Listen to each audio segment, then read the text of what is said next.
Oh, hey guys, Peter from Panda here, enjoying this plane all to myself. Hey, and I wanted to talk to you about something important about flying these days, and that is you've got to understand what Spirit Air is.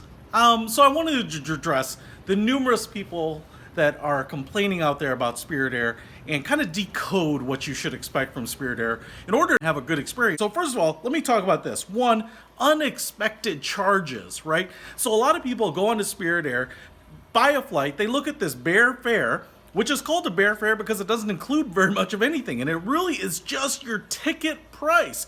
And so if you're expecting anything other than a seat on that flight to get you to your destination, I think you're going to be disappointed, right?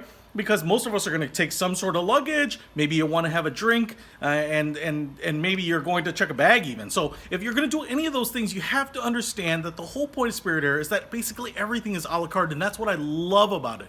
So you can pay for only the stuff that you use and nothing that you don't use. So if you're going to have a carry-on, understand it's an upgrade. It's a $35 fee, I believe. If you want to have a Coke, it's $3. If you want to check a bag, you're going to have to pay for that. Now, you can pay for those things at or the check-in counter, but the problem is a lot of people are surprised about that, and that's really just not doing, the research on the website to understand what you're going to need. In fact, I'll be honest, even when I've prepaid for some of that stuff and not ended up using it, like some of the carry-on bags, the total price to me for the experience that I've gotten is still cheaper than a lot of the competitors. I'll talk about that. Things like printing your boarding pass. Sometimes you go to the airport, you expect to use the kiosk and print it out. Spirit Air generally has charged for that, so you're supposed to print out that boarding pass beforehand. Now it's even better. They have an app. You can download this mobile app, check in on that, and then use that to board, and that doesn't cost you anything. So just kind of those small things where people are like, I can't believe they charge for printing boarding passes. Well, that's how they offer such a cheap, discounted flight to begin with. Now, I also want to bring up here that a lot of people don't understand the seat sizes. And so this is another big complaint, that people complain that it's really cramped. Well, the pitch is small. That's to get more seats on it to get the cost down, right? And so you just have to understand that your knees are going to be into the seats in front of you. And Spirit Air seats do not recline because they're already cramped. And so a lot of people are like, why can't I recline? Well, if you want to recline, if you want more legroom, then fly a different airline. The other thing is Spirit does make accommodations with those big front seats. I did a review on the big front seat, and I absolutely love it. I'll talk more about that, but I love having basically a first class seat and first class leg room without having to pay first class airline tickets. Spirit is the only airline that I know of that allows me to have that experience. And the leg room, the width is all really that I really want on long haul flights. And it's really the only airline that allows me to have that experience. So that's really important. So upgrading to that is actually a pretty nominal fee. I'm going to talk about that a little bit here because I have flown Spirit twice now in recent memory, and I just booked a third flight.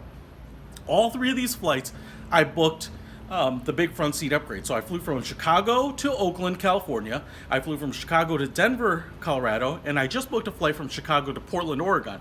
And I upgraded to the big front seat in all of those. And the price for the upgrades ranged from anywhere from $30 from here to Denver up to $44 from here to Portland. Now that flight to Portland is advertised at 4 hours and 5 minutes. So the idea of going from a cramped seat in the Spirit normal class to a full size first class quality seat for $44 extra for $10 an hour on that flight is a worthwhile upgrade to me. You'll be able to stretch. You won't get economy class leg syndrome, that whole 9 yards. You'll be able to stretch out, put your iPad or computer up, watch movies, and it's just a so much better experience. And it totally changes, I think, the experience that you otherwise are associating with Spirit, which is really cramped. Now, if you want to fly on the discounted seat and just saving money is the most important thing for you, then fly in the regular seats. Just understand they're going to be cramped and you're not going to be able to recline. That's what I think you have to really expect, right? So understanding the seat sizes is a big one. Now, the third complaint I hear and read out there is terrible customer service. Look, I'm not saying that any customer service should be bad, but I've never experienced customer service from Spirit that I would qualify as bad. I would just call it ambivalent, indifferent, right? Because they don't necessarily go out of their way to make you a great experience for you, but that's the point of it. It's a discount airline. It's literally the Greyhound of the skies. And so if you want people to give you the Disney smile and wish you a really happy day and say bye-bye with feeling as you're getting off the plane, well, then maybe it's a different airline. Maybe if that's so important to you, you can pay additional charges to get that experience. But most of the time, the people in Spirit are fine. You know, for example, what I think you should expect is I had a day pack with me that I was traveling with, and I went up to the Spirit agent at the check-in desk, and I said, is this going to count as a personal item, or would I have to pay for a check-on? And she said, the measurement box is right over there. So I went over and I measured it. You know, she wasn't overly kind or pleasant, but she wasn't rude or mean to me, and she didn't kind of go out of her way to say, I'll take you there or let me measure it myself. She just kind of pointed out that I could do that on my own, and that was fine. But if you're really sensitive to those things, those hurt your sensibility or your delicate flower, well, then maybe this isn't the airline for you. This is not the Disney airline. This is Greyhound. And I'll tell you what, I have taken Greyhound bus. I took it from here to Cedar Rapids once, and I will tell you, it was a $15 ticket to get me from Chicago to Cedar Rapids, cheapest way I could find to do it. And I remember we got delayed about a half an hour, and people were at the counter asking, how are you going to compensate me for this? And that's really what I feel like the customers on Spirit are asking for. They've gotten the cheapest flight possible, and yet they want some sort of compensation when, you know, things don't go their way. Listen, this is part of what you get when you fly the most discounted airline in the U.S. You just get kind of average service, right? So I think you got to chill on that and kind of expect it. I will say though, where the Spirit service is ideal is if you're a large family. Man, you know, a lot of people drive because it's just cheaper than buying tickets for a family of 4 or a family of 5.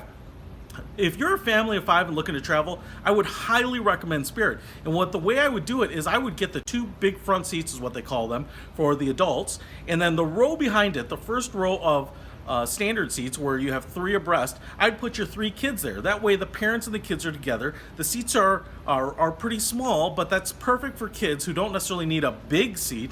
And I think you will find that the prices for doing that are going to be cheaper than, you know, going and getting 5 coach seats on JetBlue or Virgin or United.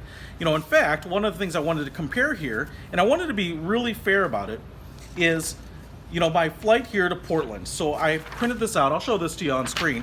But I took a look at, you know, the Spirit flight. I paid a total of $194 to get myself one way from Chicago to Portland. The ticket price was $92. Just unbelievable to me. And if I were really cost conscious and wanted to go bare fare with just a personal item and sit in a small seat, $92 wouldn't have been bad. It doesn't count government fees, which are $20. I did upgrade to the big front seat for $44, and I did pay for 1 carry-on bag, which is $35. No small amount, but I can put my carry-on bag in the overhead bin, and I'll still have my personal item. I even budgeted 1 Coca-Cola for $3. So you can buy refreshments, right? So my issue here is, would you pay, you know, $100 extra so that you have that free Coca-Cola, or would you rather just pay $3 for it? In my case, I'd rather just pay $3 or even have additional drinks or snacks at my own cost. So even with the Coke, right now, I'm at a total on Spirit of $194. Now I compared that to United Coach, which United is a hub here in Chicago, and that same flight, and I looked at the same time, I didn't pick a different day, I kept this really fair, to leave roughly at the same time. The ticket price from Chicago to Portland is $197. Not a bad price, I didn't think at all. Government fees were $29 for a total cost of $226. So right there, I'm about $30 cheaper than the coach seat. And don't forget, this is with the big front seat upgrade. So with that coach seat, I'll get my free Coke, and I'll also have a carry-on piece that's allowed. If I upgraded to United Economy Plus, so I'd get a few extra inches of legroom, no extra width by any means, that would be $276. Over $80 more than the ticket I paid. And of course, United First Class, if I were to actually do that, it would be $527. $527!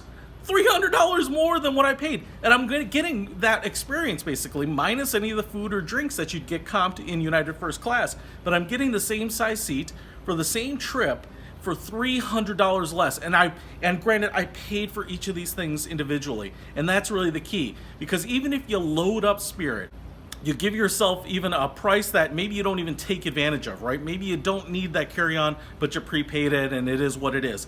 You still come out cheaper, I think. You still get a really good deal on Spirit. Just don't expect the things that you would get for $300. Is the happy smile and maybe that extra bag of peanuts worth $300 to get you to first class, or even $30 or $60 more? I don't think so. And so that's where I think Spirit is a wonderful, wonderful deal. You just have to know what you're getting and use it and leverage it as much as possible. So there's my rant. Hopefully that helps you when you go check out Spirit, but I really love them. Peter Von Panda out.